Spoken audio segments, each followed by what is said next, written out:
आइए सुनिए गबन भाग 29। रात के 3 बज चुके थे। रतन आधी रात के बाद आराम कुर्सी पर लेटे ही लेटे झपकियां ले रही थी कि सहसा वकील साहब के गले का खराटा सुनकर चौंक पड़ी। उल्टी सांसें चल रही थी। वह उनके सिरहाने चारपाई पर बैठ गई और उनका सिर उठाकर अपनी जांघ पर रख लिया। अभी न जाने कितनी रात बाकी है। मेज पर रखी हुई छोटी घड़ी की ओर देखा। अभी 3 बजे थे। सवेरा होने में 4 घंटे की देर थी। कविराज कहीं 9 बजे आएंगे, ये सोचकर वह हताश हो गई। अभागिनी रात क्या अपना काला मुंह लेकर विदा ना होगी। मालूम होता है एक युग हो गया। कई मिनट के बाद वकील साहब की सांस रुकी। सारी देह पसीने में तर थी। हाथ से रतन को हट जाने का इशारा किया और तकिए पर सिर रखकर फिर आंखें बंद कर ली। एकाएक उन्होंने क्षीण स्वर में कहा, रतन, अब विदाई का समय आ गया। मेरे अपराध। उन्होंने दोनों हाथ जोड़ लिए और उसकी ओर दीन याचना की आंखों से देखा। कुछ कहना चाहते थे पर मुंह से आवाज ना निकली। रतन ने चीख कर कहा, टीमल महाराज, क्या दोनों मर गए? महाराज ने आकर कहा, मैं सोया थोड़े ही था भौजी। क्या बाबूजी? रतन ने डांट कर कहा, बकोपत जाकर कविराज को बुला लाओ, कहना अभी चलिए। महाराज ने तुरंत अपना पुराना ओवरकोट पहना, सोटा उठाया और चल दिया। रतन उठकर स्टोव जलाने लगी कि शायद सेंक से कुछ फायदा हो। उसकी सारी घबराहट, सारी दुर्बलता, सारा शोक मानो लुप्त हो गया। उसकी जगह एक प्रबल आत्मनिर्भरता का उदय हुआ। कठोर कर्तव्य ने उसके सारे अस्तित्व को सचेत कर दिया। स्टोव जलाकर उसने रुई के गाले से छाती को सेंकना शुरू किया। कोई 15 मिनट तक ताबड़तोड़ सेंकने के बाद वकील साहब के सांस कुछ थमी। आवाज काबू में हुई। रतन के दोनों हाथ अपने गालों पर रखकर बोले, तुम्हें बड़ी तकलीफ हो रही है मुन्नी। क्या जानता था इतनी जल्दी यह समय आ जाएगा। मैंने तुम्हारे साथ बड़ा अन्याय किया है प्रिय। कितना बड़ा अन्याय। मन की सारी लालसा मन में रह गई। मैंने तुम्हारे जीवन का सर्वनाश कर दिया। क्षमा करना। यही अंतिम शब्द थे जो उनके मुख से निकले। यही जीवन का अंतिम सूत्र था। यही मोह का अंतिम बंधन था। रतन ने द्वार की ओर देखा। अभी तक महाराज का पता न था। हां, टीमल खड़ा था और सामने अथाह अंधकार, जैसे अपने जीवन की अंतिम वेदना से मूर्छित पड़ा था। रतन ने कहा, टीमल, जरा पानी गर्म करोगे? टीमल ने वहीं खड़े खड़े कहा, पानी गर्म करके क्या होगा बहू जी? गोदान करा दो। 2 बूंद गंगा जल मुंह में डाल दो। रतन ने पति की छाती पर हाथ रखा। छाती ही गर्म थी। उसने फिर द्वार की ओर ताका। महाराज न दिखाई दिए। वह अब भी सोच रही थी, कविराज जी आ जाते तो शायद इनकी हालत संभल जाती। पछता रही थी कि इन्हें यहां क्यों लाई। कदाचित रास्ते की तकलीफ और जलवायु ने बीमारी को असाध्य कर दिया। यह भी पछतावा हो रहा था कि मैं संध्या समय क्यों घूमने चली गई। शायद उतनी ही देर में इन्हें ठंड लग गई। जीवन एक दीर्घ पश्चाताप के सिवा और क्या है।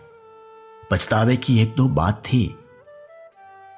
इस 60 साल के जीवन में मैंने पति को क्या आराम पहुंचाया।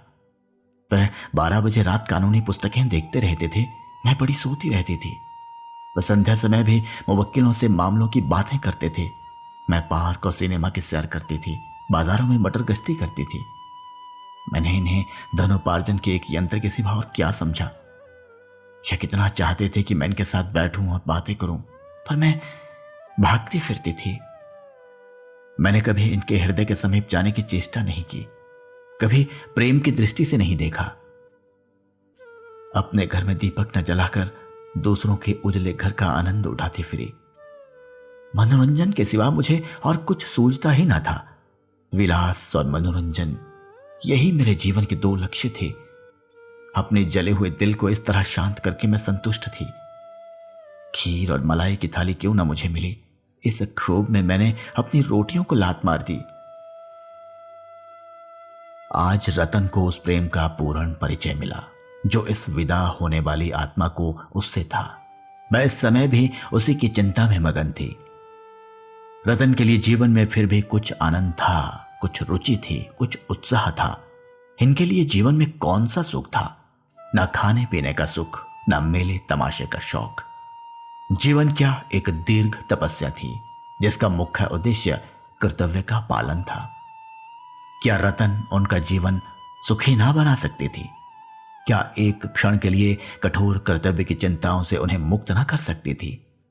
कौन कह सकता है कि विराम और विश्राम से यह बुझने वाला दीपक कुछ दिन और ना प्रकाशमान रहता। लेकिन उसने कभी अपने पति के प्रति अपना कर्तव्य ही ना समझा। उसकी अंतरात्मा सदैव विद्रोह करती रही, केवल इसलिए कि इनसे मेरा संबंध क्यों हुआ। क्या उस विषय में सारा अपराध इन्हीं का था? कौन कह सकता है कि दरिद्र माता पिता ने मेरी और भी दुर्गति न की होती। जवान आदमी भी सबके सब क्या आदर्श ही होते हैं। उनमें भी तो व्यभिचारी, क्रोधी, शराबी सभी तरह के होते हैं। कौन कह सकता है इस समय मैं किस दशा में होती। रतन का एक एक रोआ इस समय उसका तिरस्कार कर रहा था। उसने पति के शीतल चरणों पर सिर झुका लिया और बिलख बिलख कर रोने लगी। वे सारे कठोर भाव जो बराबर उसके मन में उठते रहते थे, वे सारे कटु वचन जो उसने जल जल कर उनसे कहे थे, इस समय सैकड़ों बिच्छुओं के समान उसे डंक मार रहे थे। हाय, मेरा यह व्यवहार उस प्राणी के साथ था जो सागर की भांति गंभीर था। इस हृदय में कितनी कोमलता थी, कितनी उदारता। मैं एक बीड़ा पान दे देती थी तो कितना प्रसन्न हो जाते थे। जरा हंसकर बोल देती थी तो कितने तृप्त हो जाते थे। पर मुझसे इतना भी ना होता था। इन बातों को याद कर करके उसका हृदय फटा जाता था। उन चरणों पर सिर रखे हुए उसे प्रबल आकांक्षा हो रही थी कि मेरे प्राण इसी क्षण निकल जाएं। उन चरणों को मस्तक से स्पर्श करके उसके हृदय में कितना अनुराग उमड़ाता था, मानो एक युग की संचित निधि को वह आज ही इसी क्षण लुटा देगी।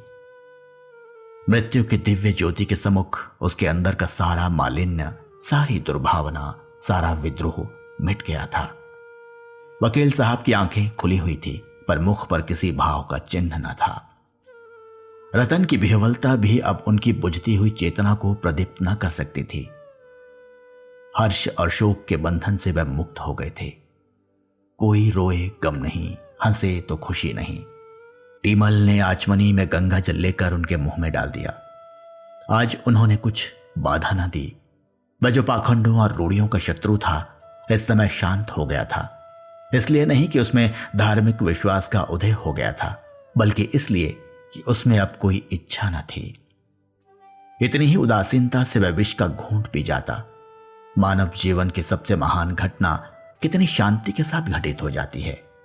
यह विश्व का एक महान अंग, वह महत्वाकांक्षाओं का प्रचंड सागर, वह उद्योग का आनंद भंडार, वह प्रेम और द्वेष, सुख और दुख का लीला क्षेत्र, वह बुद्धि और बल की रंगभूमि न जाने कब और कहां लीन हो जाती है, किसी को खबर नहीं होती।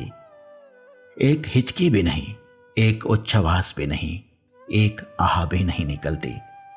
सागर की हिलोरों का कहां अंत होता है, कौन बता सकता है। ध्वनि कहां वायु मगन हो जाती है, कौन जानता है।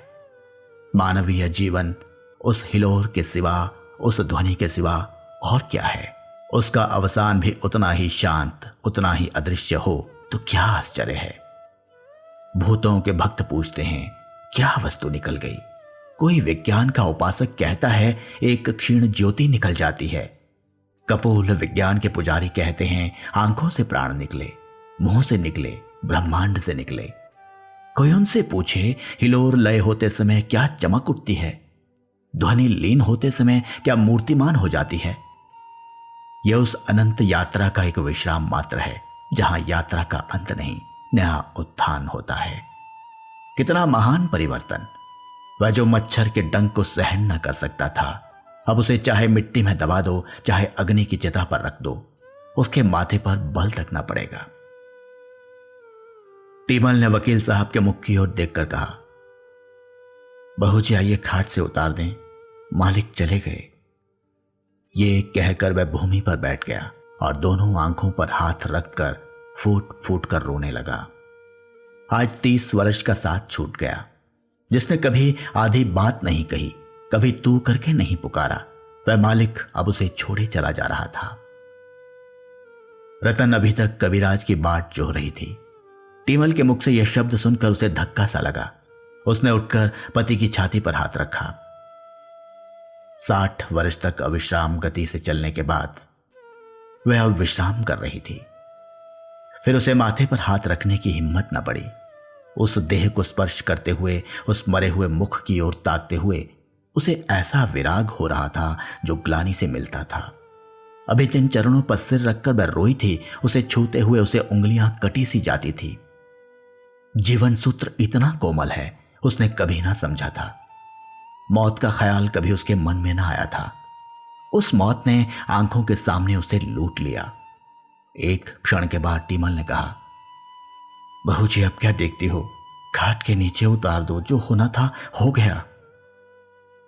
उसने पैर पकड़ा, रतन ने सिर पकड़ा और दोनों ने शव को नीचे लेटा दिया और वहीं जमीन पर बैठकर रतन रोने लगी। इसलिए नहीं कि संसार में अब उसके लिए कोई अवलंब न था, बल्कि इसलिए कि वह उसके साथ अपने कर्तव्य को पूरा न कर सकी। उसी वक्त मोटर की आवाज आई और कविराज जी ने पदार्पण किया। कदाचित अब भी रतन के हृदय में कहीं आशा की कोई बुझती हुई चिंगारी पड़ी हुई थी। उसने तुरंत आंखें पोंछ डाली, सर का आंचल संभाल लिया, उलझे हुए केश समेट लिए और खड़ी होकर द्वार की ओर देखने लगी। प्रभात ने आकाश को अपनी सुनहली किरणों से रंजित कर दिया था। क्या इस आत्मा के नव जीवन का यही प्रभात था?